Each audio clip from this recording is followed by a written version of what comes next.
Yeah, so welcome everyone to the last event of the marketing week for the fall 2020 semester. This is our industry speaker. So thank you all for coming. We'll start with a short introduction for those of you that it is your first time here. So who are we? American Marketing Association is a student organization based in the SDSU school, focused on fostering connections and education to students that are interested in marketing. While we're not restricted to marketing majors, we're open to everyone that has an inclination to any of the various forms of marketing. So our normal structure is virtual meetings for this semester every Tuesday from 5 to 6 p.m. We alternate between guest speakers and workshop events, trying to focus on engaging your activity as well as trying to do that sort of development of hard skills. In general, though, we will also probably have some other events in addition to our normal meetings that'll focus on some particular things that might be helpful for you in your career world, or even just helping you with connecting with peers. So if you haven't already, join our GroupMe. The link for that will be put in the chat right now. It's the best place to get notifications on when we're doing things and making sure that you're up to date with everyone else. And then, of course, take a quick 30 seconds or so to fill out the survey that's been put into the chat. It's relatively short, but this is what we use to enter you into the raffle for the gift cards that we're giving away at the end of this week. Those, of course, will be announced by the next meeting, possibly sooner. So keep an eye out for that.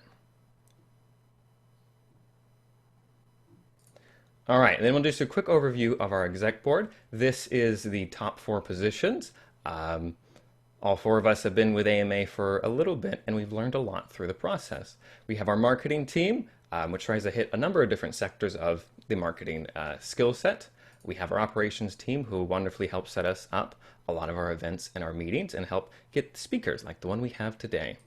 And then, of course, we have our finance team, who helps make sure that everything else runs well, and should be also probably planning a fundraiser soon, so that should be fun. So to stay up to date with everything, of course, follow us on our social media, specifically our Instagram, Twitter, and our website. Those are linked here, and of course, we'll probably be in the group chat, or they're somewhere in the group meet as well. Then for membership, Kelsey, you want to talk a little bit about this? Yeah, so I just sent our membership application. I know a lot of you that are here have already submitted your application, which is awesome, and payment, fantastic. So dues and membership application are going to be due on the 29th, which is not next Tuesday, but the Tuesday after. It's just an evening deadline, so you can submit it like after the meeting if you're still not sure. We have also have reduced dues this semester, $50 for the year or $40 for the semester. And then there's a little bit more information about payment on the application on the Google form in the description. And then you'll be submitting the payment to me. There's a couple of different things like sending a confirmation email. If you have any questions about how to submit payment, go ahead and email the finance email at finance.sdsuama@gmail.com. For example, if you don't have a Venmo, I can work with you on that. We'll find another way for you to submit your payment. And then if you have any other general membership questions, email the membership email. Caitlin or not, Sammy can answer any of your guys' questions. All right, thank you, and Caitlin, take it away. Yeah, so hello everybody. This is our guest speaker for the day, and her name is Erica Werner, and she's the Chief Marketing Officer at Red Door Interactive, which is downtown San Diego. So she's just going to present a little bit about like her journey and what that position looks like. So go for it. All right. I'm going to share screen.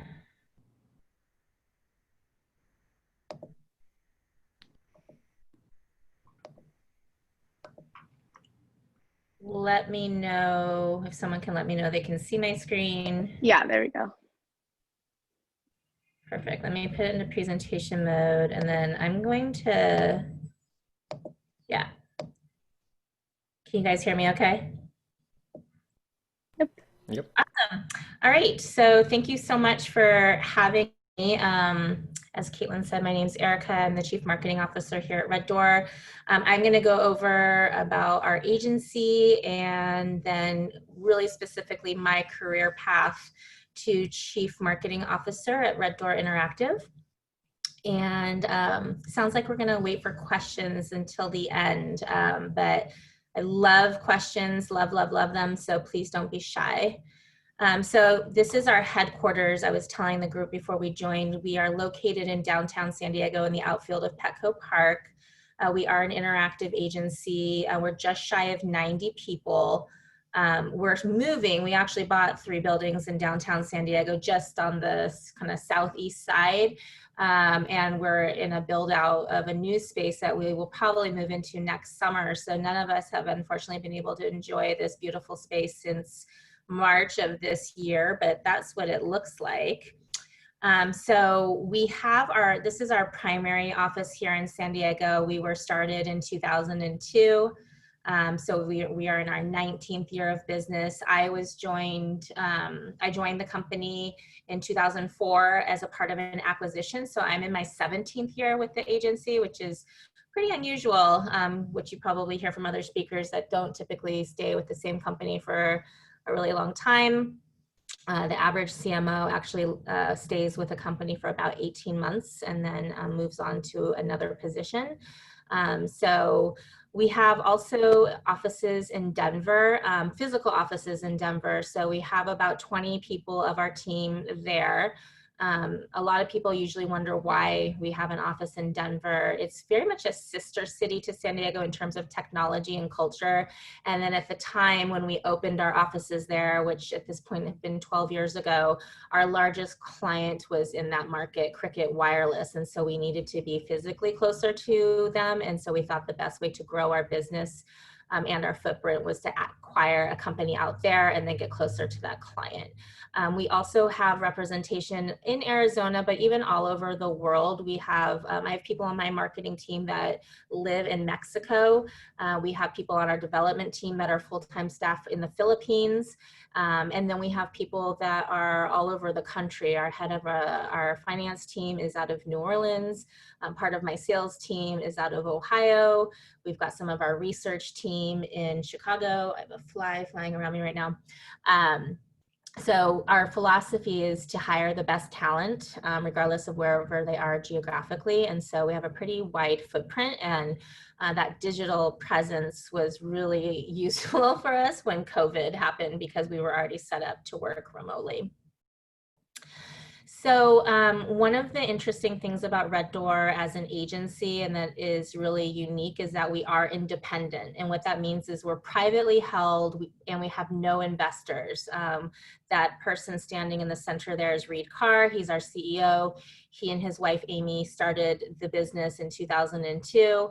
And so when you're operating as an independent company and you're not having to answer to investors or shareholders, that allows us a lot of flexibility with the business, and we get to decide who we want to work with. When we first were starting the agency, as you know, it was kind of like, we'll take any client as long as it's not some sort of like pornography nature or something that's like politically sensitive. We just needed to build the business at this stage, and with our financial stability, we're really selective in who we decide to work with and make sure that they're a right cultural fit. And I'll talk about that in a minute. So it just allows people in our organization to be more entrepreneurial. Each of our directors runs their own, what we call a P&L, or a profit and loss, like they run their own business and have their own financials per operating unit within the business.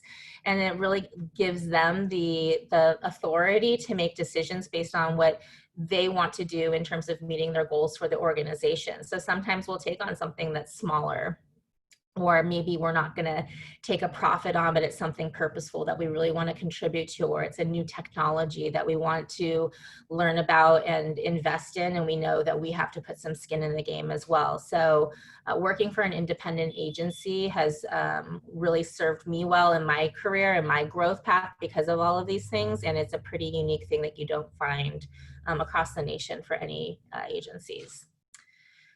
So our purpose is together we create to help each other win. This is something that really anchors us in terms of a workforce and a collaborative team. It's really in those words. We spent a long time on our purpose statement, and they have a lot of intention behind them. A lot of us were athletes. And we always talk about how in order to win, you need to know the rules of the game. You need to know how to score. you need to understand and play together with a team. And so it's about the team, not the individual. And we need to know what it looks like to win for our clients. And sometimes that's not necessarily meeting a sales goal. It could be another objective. And so we get really clear with what we're trying to accomplish with our programs and orient this all around this purpose statement. So these are our core values. Everyone in the organization knows our core values. We give awards based on them. We hire based on them, and we fire based on them. We have fired our largest client based on everyone's last favorite one there, 100% jerk free, because we're very protective of our people, and we can't work with people that aren't respectful of our employees and staff. But I'm not going to belabor reading all of this to you, but inspire, share, evolve, exceed are all of our core values. We want to make sure that everything we do is rooted in this. We give away an award every quarter based on this that makes sure people are embodying our core values every single minute of every day that we are in the organization. So in terms of our clients, you likely will recognize some of these names. We do primarily, I would say, 65 to 70% of our business is in the business to consumer, or what we would say B2C markets place. We do a lot of B2B business as well, so business to business. So we work with a lot of different brands globally. ASICS, we have been their social media agency of record globally for 7 years now, representing 72 countries across the globe. We work with Bosch and Thermador home appliances. I'm sure some of the ladies might know Dry Bar, which is a fun blowout bar here in San Diego and started in Los Angeles. More recently, if you have been in San Diego for a while, San Diego just got their first professional soccer team, the San Diego Loyal. And that's this logo right here. We actually named the team and did all of the branding work for that. Sunbum, Sun Care, Titleist Golf. So for some of these clients, we are the agency of record, meaning we do all of their digital marketing soup to nuts. And so for some of them, we might just work with them on a very specialized area. So like, for example, Charles Schwab Investment Services, we've been their search engine optimization and content strategy agency of record for 13 years. GoGo is the in-flight Wi-Fi. If you've ever flown on an airplane and have tapped into Wi-Fi, GoGo is the technology behind that. We support them on a website basis. So across the board, there's a million different combinations of how we support these clients on a combination of projects, and then also what we call retainers, so where they're committing a specific amount of money to us every single month and committing to that on a multi-year contract so that we can dedicate resources to those accounts. So we are both a branding and performance agency. So we do have the creative aspect of the business. So everything from brand development like San Diego Loyal, all the way to identity development, creative campaign development, messaging, brand positioning on the branding side. And so we have art directors and producers, video producers on that side of the business.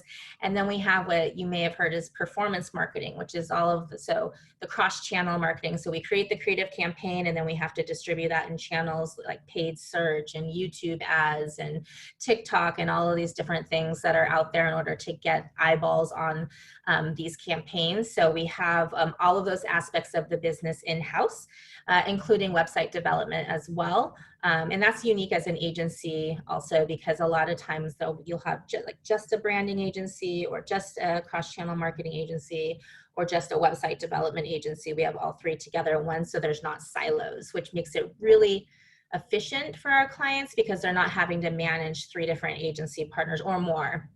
We've had, for some of our larger clients, they might have 10 to 15 different agencies that they're working with, and that can make it really hard to keep everybody on the same page and make sure that communications flow and that things are integrated and seamless. So it's a very interesting dynamic we have depending on the client and kind of what agencies that they have in play.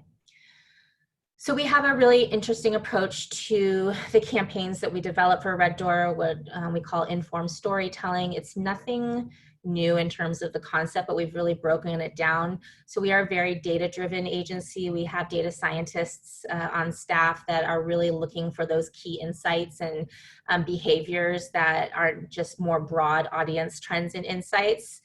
So that's that clarity through data and insights is the informed part. The story part is from our branding and creative group, that meaningful creative and content that breaks through. And then the telling part is making sure that we're telling the right message at the right time through the customer journey and making sure that we're reaching them with the right touch points to reach the right outcomes. So I'm not going to belabor this slide or the next one either, but this is kind of the pillars of the agency, kind of top line. You've already heard me talk about creative and website, cross channels on the next slide, but these are the broad, if you can think of the departments across the agency. So each of these departments has a vice president that has their own P&L that they run against the agency profit goals. And here are the breakdown of the services that we have within each of those areas. And then on the cross-channel marketing side, which is our largest group, we have all of these different channels that we service as well, from paid media to search engine optimization. Content strategy and social media go together as a group because they're so tightly integrated, and then email marketing.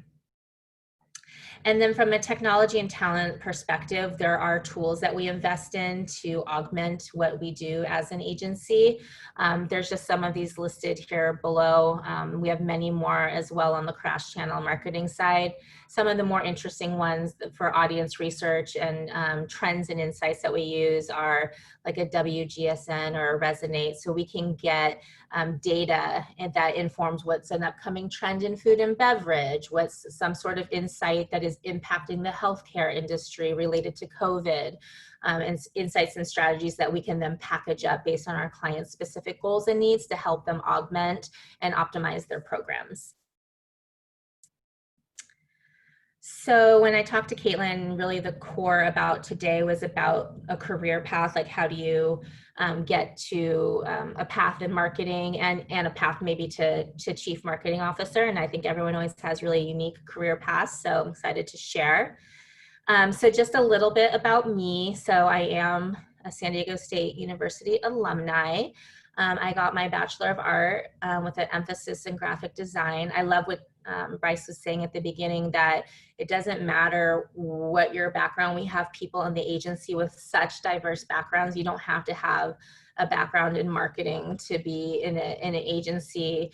I worked with someone who started her career in programming and then ran our entire project management practice. And then later in her career before retirement, ran our entire training practice. So any sort of background is really useful in terms of your education, and doesn't necessarily dictate what you're going to do with your degree. I did do minor work in advertising and PR. I did not officially get those minors, but I did get some exposure into those departments at San Diego State. And it was interesting at the time, I'm gonna age myself, but when I started San Diego State in 1993, and at the time the internet did not exist. I remember in about 1995 when we started getting assignments on the internet, and then out of the Department of Communications is where they started teaching HTML coding back then. And now you've got, computer science and all sorts of things that kind of have evolved into their own practice areas, but it's been really interesting to see how it's evolved. So there is my career progression. I did start off as a graphic designer, and I, happenstance was in an era where the internet was coming to be, and so a lot of curiosity about that. So I actually did take a course in the School of Communications on programming, and then I ended up teaching that course because I loved it so much. So I did move into being a website development programmer, and back then at agencies you did the creative and you did the development as well, and you might even have project managed your own projects as well. And so my progression was into more project management. So I became less hands-on in the actual tactical work and was more overseeing the schedules and the processes and the client relationship and the business development side of things. And then I got acquired by Red Door Interactive. And at that time, I was wearing so many hats. And I remember them saying, you're only going to do account management. You're not going to do all of the creative and the sitemaps and the wireframes and the building of the web. You're only going to do account management. We're going to have people who are going to focus on all of those different areas.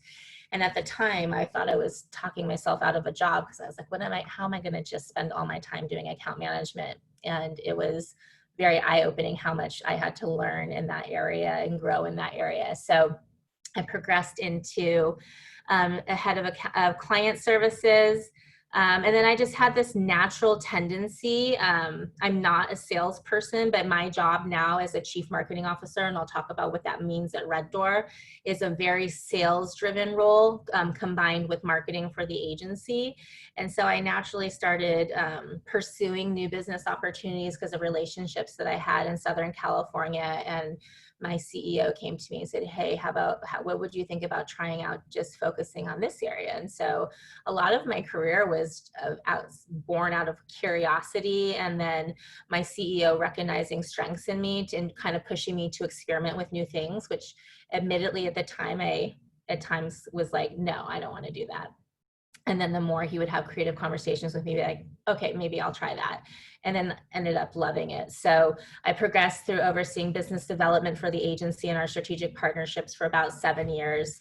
And then I went back to client services and oversaw all of the client services and project management practice at the organization. And then evolved into the role of chief marketing officer, which I'll talk a little bit again more about what that is. So in addition to the career progression, I think it's really interesting to share about other things that I've done in my career, and I think things that have helped me grow. I did start a nonprofit. My son was born with a clubbed foot, and so I did start a nonprofit with a couple of other moms to create awareness about the proper treatment for clubfoot in infants. And that just allowed me to exercise all the things I learned all these years at Red Door and with all of the different companies that I've gotten to work with because they've been clients of Red Door, and then extend that into a nonprofit and how to do some good with that knowledge. I also partner with Chapman University. One of my former clients teaches the marketing course there. So we get brought in as advisors every semester to do, they present their final presentation and we do the final grade for them. And that's just been a really great relationship to just get exposure to how other universities run, to extend your talent into other areas, but then also from a recruiting perspective for Red Door, it's really great for us to get in front of people like you that hopefully remember us and want to be curious about working for us once you do get ready to go into your full-time career. And so I really enjoy those experiences and giving back time in the community like that. We've been through a lot of really great training programs at Red Door, and we spend a ton of training on leadership within our organization, which I also think is a really big differentiator. Ken Blanchard is a fantastic leadership company that's actually was born here in San Diego. They're headquartered out of Escondido, and they do a ton of great leadership courses. So I really encourage you guys, you can sign up on their website and just get their free content. But we've been trained in their leadership courses. We've gone through Lean Six Sigma certification. I was a part of an organization called Vistage, which there's a group in Vistage, and this is also a San Diego-based company, but they have a global presence. But you have anywhere from like 8 to maybe 12 people in your group, but they're all different functions. So I'm there as the marketing function. Someone else there might be a chief financial officer, and someone else, we've had a lawyer, we've had someone who's a president of a smaller business, someone who's more on the sales side, someone who's on the customer service side, someone who's on operations. And so it was a really powerful organization to be a part of because we process issues, like someone would bring an issue to the table, but it's like the movie The Matrix. We would all get to process it based on our lens. Like I could bring the sales and marketing lens. Someone else could bring an operations lens. Maybe they had done something with like launching a business globally. And so it was a really cool way to learn and grow and get exposure to other businesses outside of my business.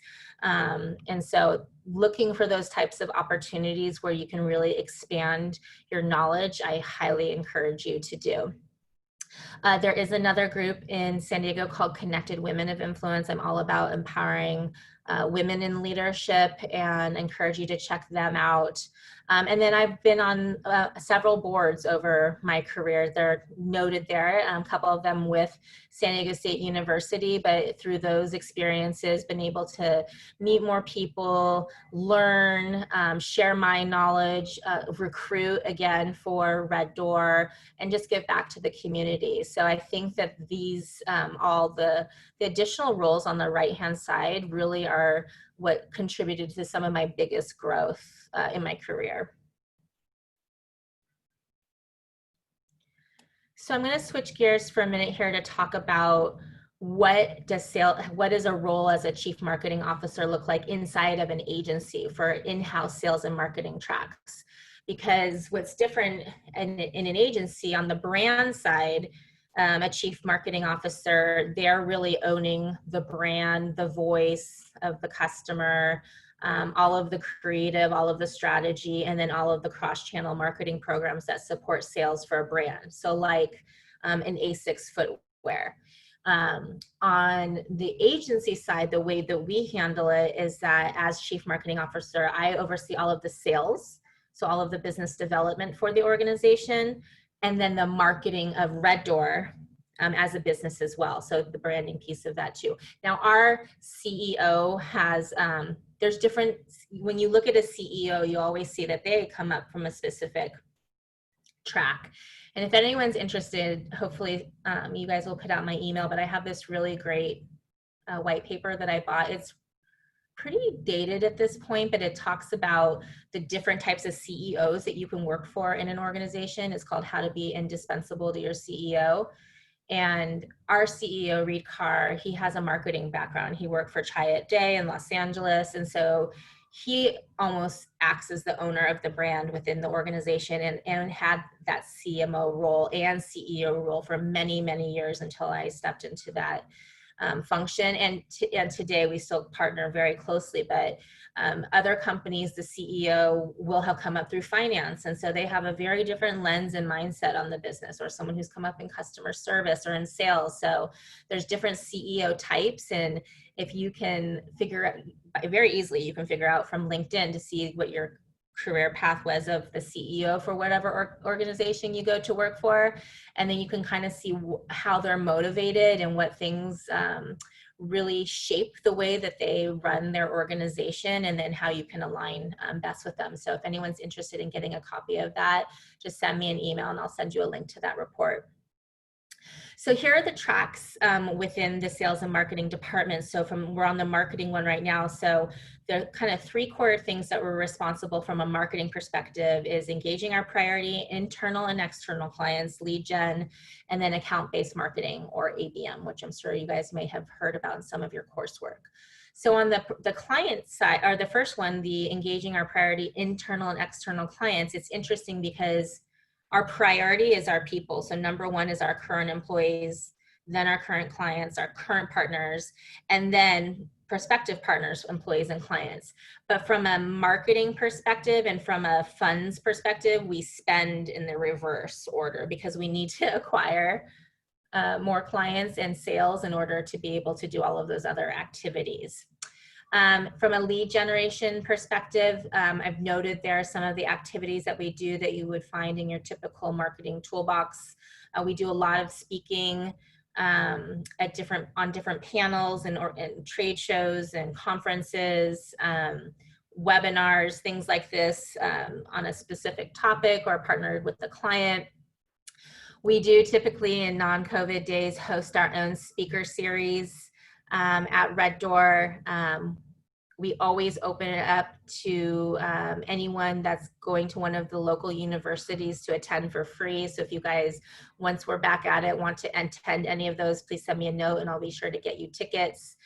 We do roundtables where we have a more tight-knit group where maybe 10, like speaker series is going to be like 100 people attending in our office space to talk about a specific topic in marketing and educating the business community. The roundtables are more intimate conversations with our CEO, a handful of our key clients, and maybe some prospective clients.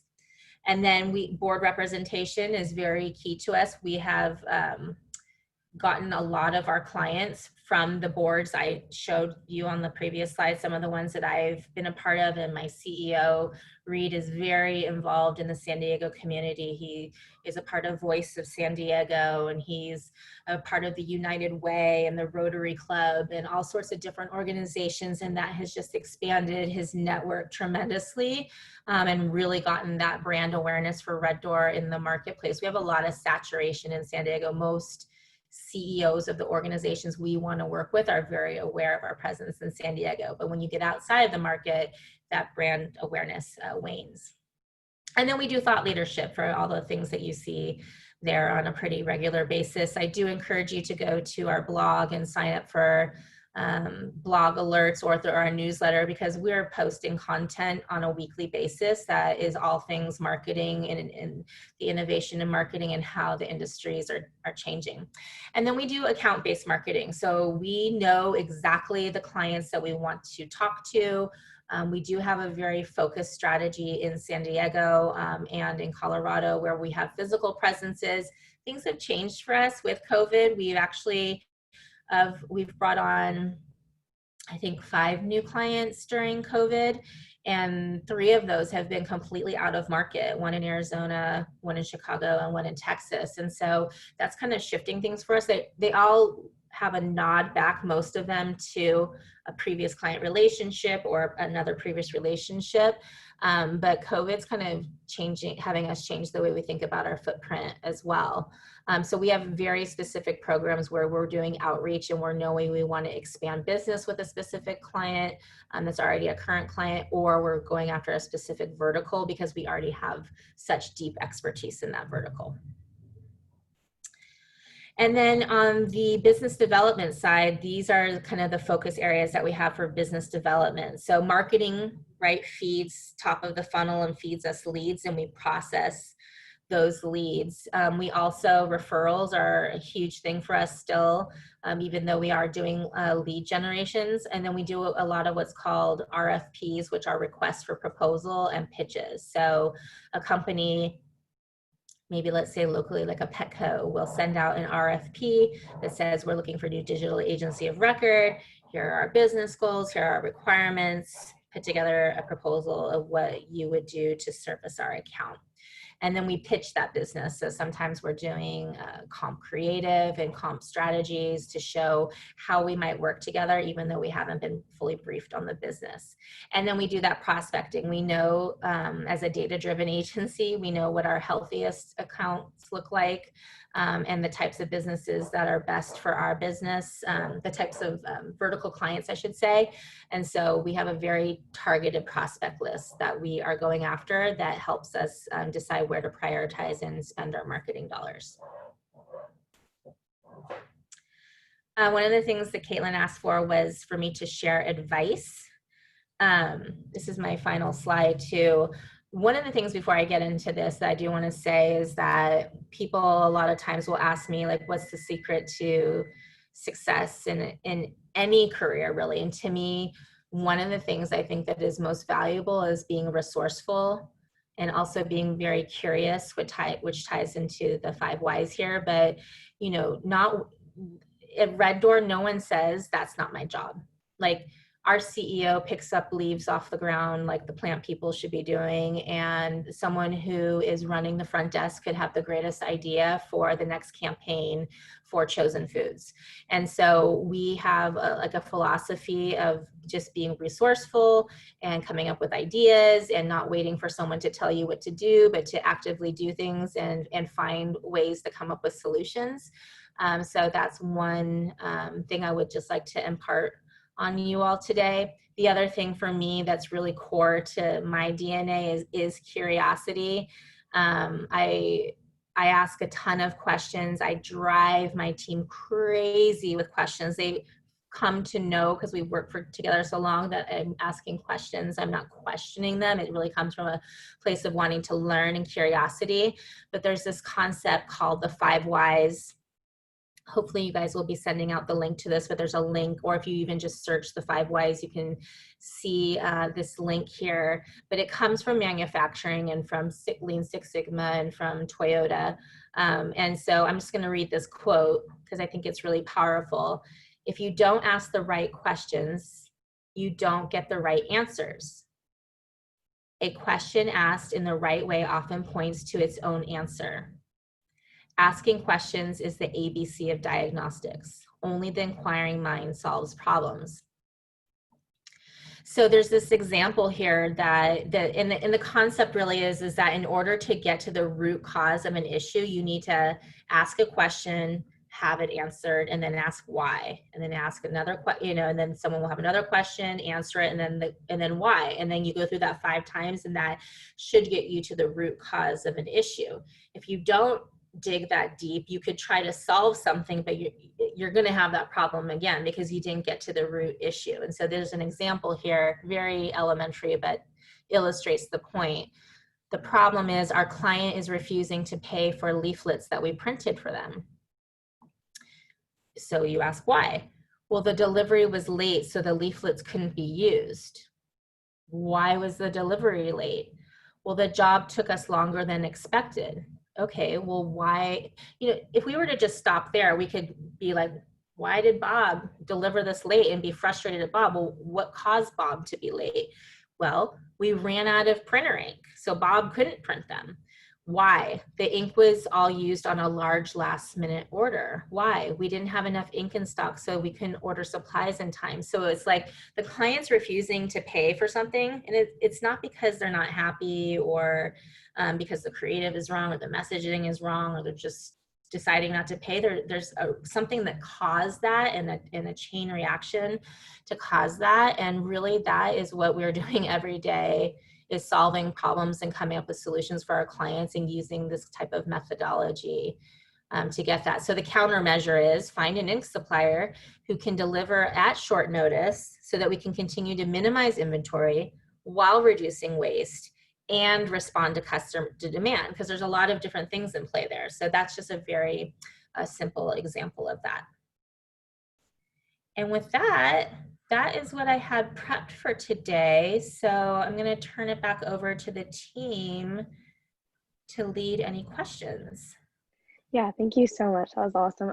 I had just one question originally to pop up. What was the white paper you were talking about that, if we wanted to email you and you send us like the pamphlet of it? I was just kind of confused on what that was. Yes, it's called, I'm trying to get you guys back. There we go. It's called How to Be Indispensable to Your CEO.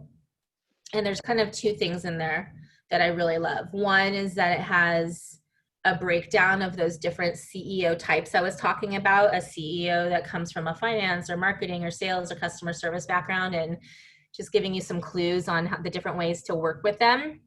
And then it also has an interview if you are going into a career in marketing, of how to interview your CEO about their marketing priorities. And it might sound silly, but even with me, I've been working with my CEO for 17 years, and work so closely together, and we're going at such a fast pace. There's things that we sometimes aren't aligned on. And so there's a really interesting interview guide in there that I really encourage any of you, like, don't think that you can go into, and I don't care if you go and work for a 5-person agency to start or a 5,000-person company in San Diego.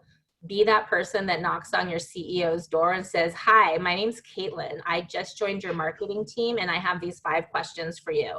They will never forget you. I promise you. Sure, thank you for that. And then if anybody else has questions too, I think just raise your hands and then we can unmute you and ask those questions. I have one, although I can't raise my hand. So I know that you've been with Red Door for quite a bit, And I know the CMO position though is more recent. What's it like been translating basically from your older jobs to the CMO position and acclimating to the new world climate as well? Yeah, that's a great question. So it is interesting because, and again, I'm all about tools and resources. There's this great book that's called The First 90 Days. And I had read it because I've been in really four different roles within Red Door over the past 17 years, like functional roles. And I didn't do a great job necessarily earlier in my career transitioning from role to role. I came in with a lot of preconceived notions based on what I had seen just by being in the agency. And so really taking a step back to understand I'm coming into something where Reed was already running a marketing team when I took over as CMO, or there was already a client services team in place when I transitioned from business development to client services. And so really I think the key is like I understand what my objectives are based on my job description and what goals I've set with my CEO. But I also am starting to work with a group of individuals that there's almost like these subcultures that happen within a company. And so really taking the time to understand from them, like where are they at? Like what's important to them? What do they think the opportunities are as a group? And so I use this methodology that I learned about in the first 90 days to interview everyone and ask them the same exact questions. So I could really almost like do a research study to understand themes and trends and issues that were happening, opportunities in the group, and then come up with a plan of how to integrate myself. And the first, several months is just a lot of talking and listening and understanding and not as coming in assuming or with any sort of agenda and bringing people along so we're creating something together. Okay, thank you. Yeah. Sure. All right, so next question we have is essay. If you want to go ahead, essay. Yeah, I just had a question on if you had any tips on how to start entering the workforce, because I'm a senior, so I want to start looking for full-time jobs pretty soon. So what are some steps I can take to find a full-time job that are different from like the steps you have to take to find an internship? Sure.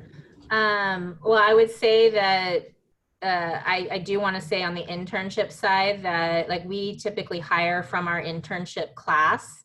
And so I really do encourage doing multiple internships just to get that experience. But I would also start to do things like follow the businesses that you're curious about. Start to follow them and understand what they are doing as a business. Take a look on their Glassdoor ratings to see culturally what's happening inside of the organization. What is the rating of the CEO? What is the turnover of the staff?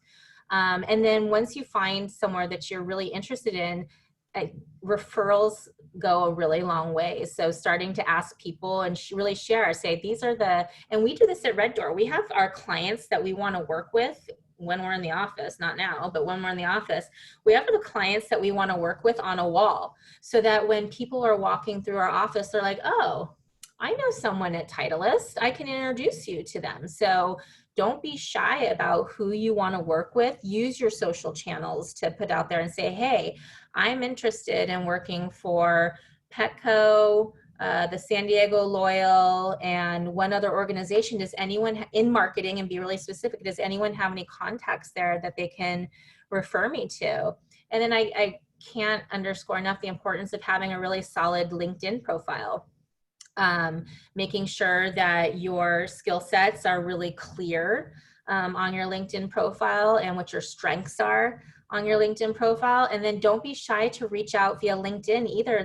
I accept almost every LinkedIn invitation that is sent to me because I want to be a resource for people and I want to be able to be connected to network. And so if you're interested in working for an organization, there's no reason that you couldn't connect with someone at their level to say, hey, I'm just really interested about what you guys are doing and I want to follow your business. And if there's any roles that open up, please do let me know. And then be really well versed on what's happening with their company. I mean, look them up in the news. I always, I'm in business development, so I have to be a private investigator on what's happening with clients that I'm meeting with. Do they have a lawsuit right now?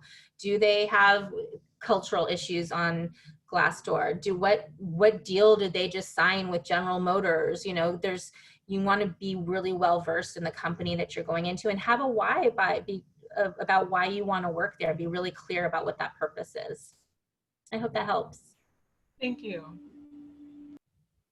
All right, next, Miriam, do you want to ask your question, or I can ask for you? Or I can unmute you. I can go ahead and ask. Okay. Okay, sorry. Okay, so I'm currently a freshman at State, and I'm very like indecisive on exactly what I want to major in or like where in business I want to go. So what made you like want to take this path and career goal? Like, how did you come to that conclusion? Because I'm still very like confused and I'm unsure. Yes, and that's so normal. Just know that is so normal. I will tell you. So I got my degree in art, and I had a passion for art growing up, but let's be clear, I wanted to first and foremost be an architect, and I did not get into the school that I wanted to get into, which was Cal Poly Pomona. And I had a choice of where I was going to go next, and I chose San Diego State. And then the next best thing would be graphic design. And on my first day of class at San Diego State, I was such a wuss. I hated my art teacher. I cried my eyes out. I went back to my dorm. I was like, screw this. I am changing my major. And I started flipping through the catalog at the time, wasn't digital. And I was like, I'm going to have a major in information decisions and something that turned into be web development programming. I only tell you that story because emotionally you will have a lot of different challenges, and you have teachers that inspire you and professors that inspire you, and then you will have circumstances come that make you feel like, man, is this really what I want to do? And at the end of the day, like I'm in marketing, and I couldn't be in marketing other than in a creative agency because I by nature I'm a creative person. But my job has nothing to do with my degree in art. My parents, I thought they were going to slap me in the face when they bought me at the time like a $7,000 Macintosh Mac, and then I didn't use that for my career at all. So at the end of the day, you don't have to have the answers right now. I would really encourage you to take a couple of courses, and even some summer school courses, or even just read about other courses.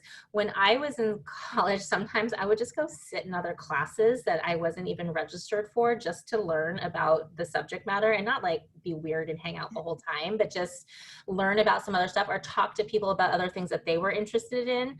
And then the other thing that I think is interesting too is that there is this tool.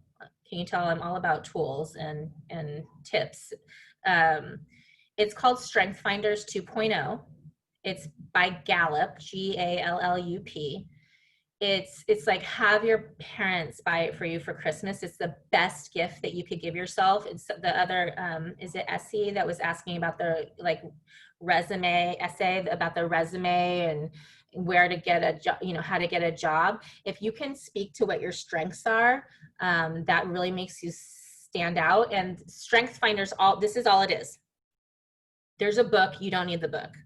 You go online, you spend, I think, maybe $20, and you take a assessment, and it's a timed assessment. It's 30 minutes. It grades you on how fast you answer questions or don't, and it gives you your top 5 strengths, and it gives them to you in order, and it gives you a roadmap of, and it also talks to you about how your strengths can be your weaknesses. Like, one of my strengths is achiever, which means I get stuff done, and guess what?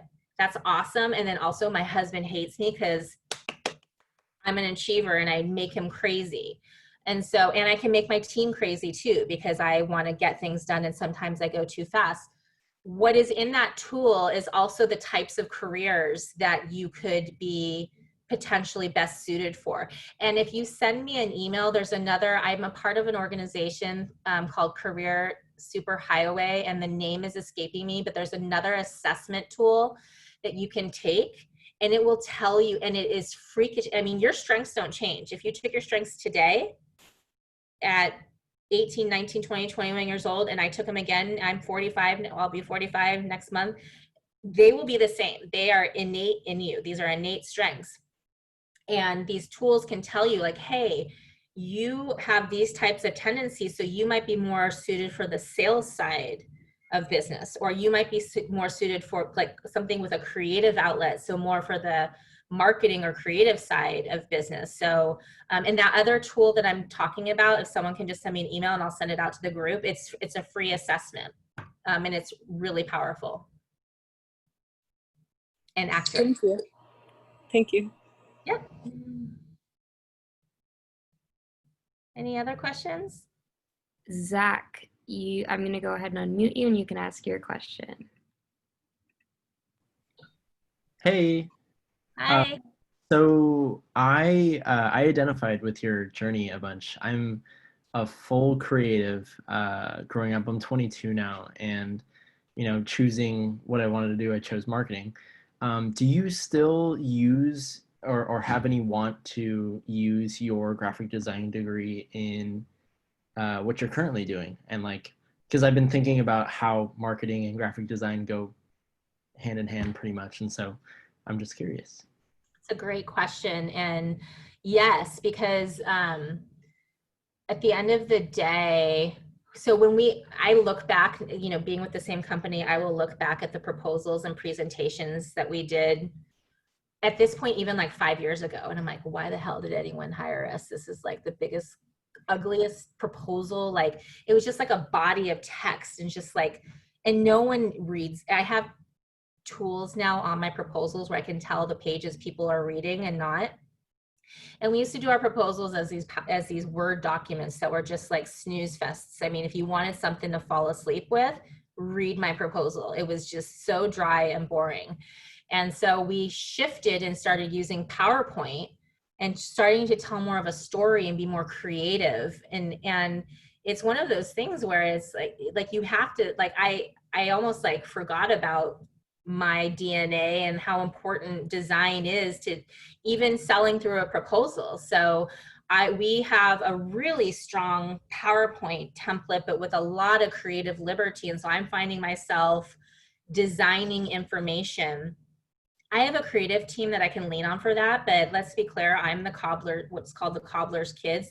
Red Door is my agency. So I use them to help me do marketing for Red Door, but billable client work comes first. So my requests go down, right? So a lot of times we have to activate ourselves. So I'm finding myself a lot of times sourcing images, finding the right design way to communicate something, not just through bodies and bodies of text, and really that information design, almost like a mini infographic to try to get a communication point across.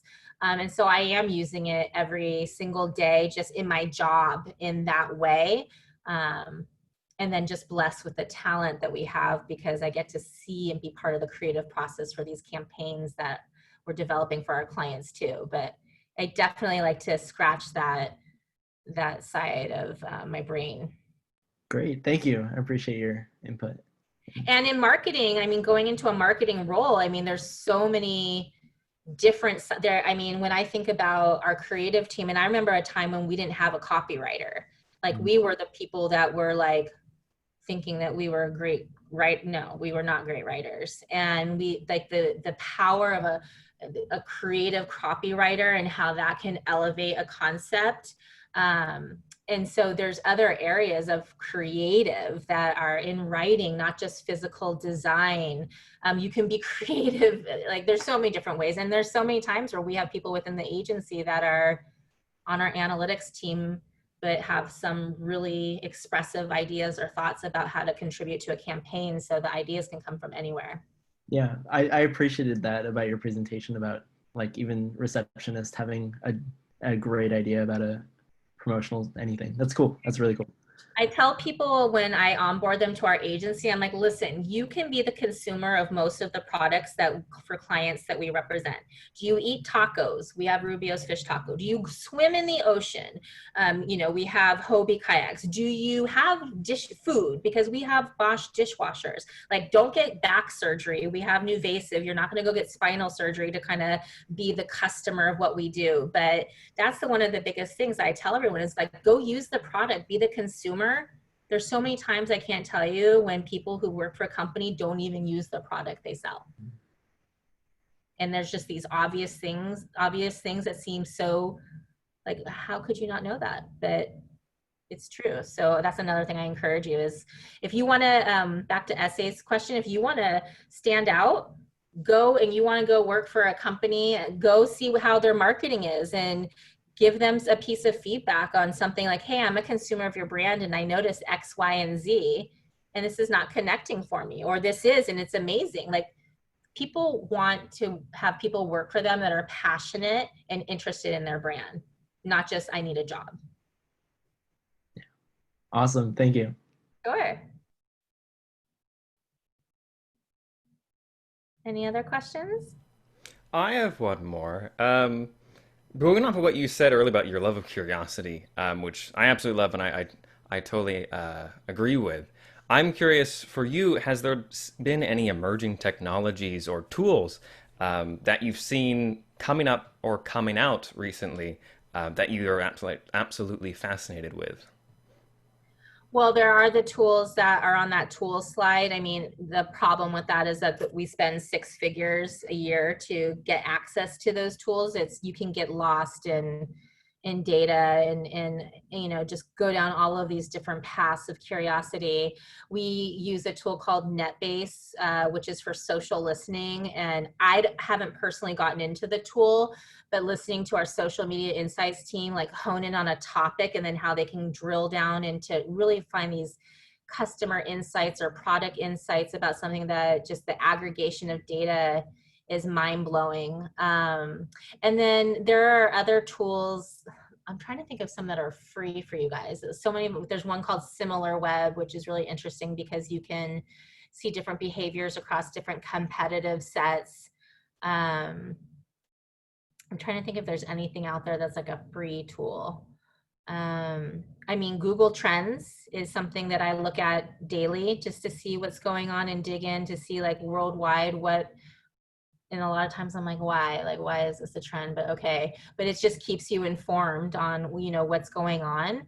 And then I read a lot, honestly. I read a ton. I read every day. I read to get both sides. I read CNN every day, or online, you know, I read the CNN news every day and I read Fox News every day. And I try to get something that's a little bit more neutral. And then I'm just an avid reader of like Harvard Business Review.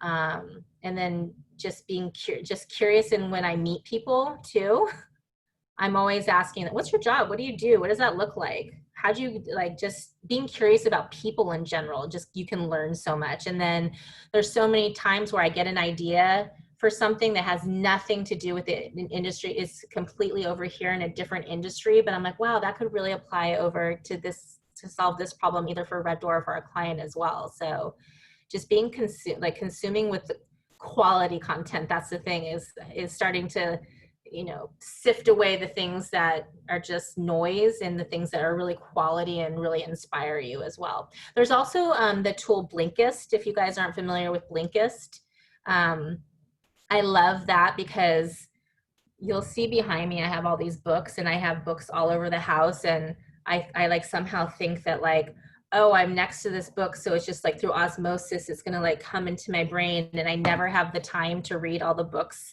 that I really want to read. And then I have some that are favorites, but I love Blinkist because if I'm hearing enough people talk about a book, it's literally like it's like Cliff Notes but better than Cliff Notes. Do Cliff Notes even still exist? Do you guys know what Cliff Notes? Okay.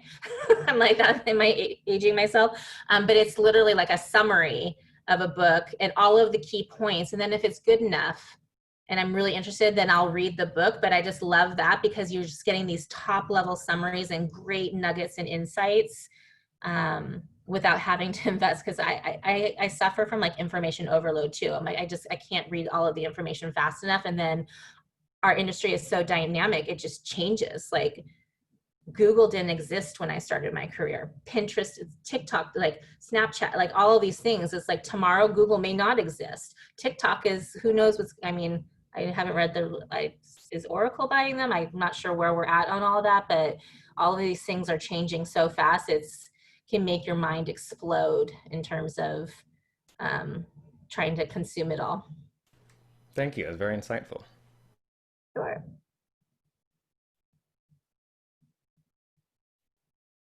Any other? I think that'll probably then round up the rest of this meeting. And thank you so much. You had so many insightful, like I said, advice and information, and it is absolutely fascinating for a lot of us that really want to get that insight into what the industry really is like.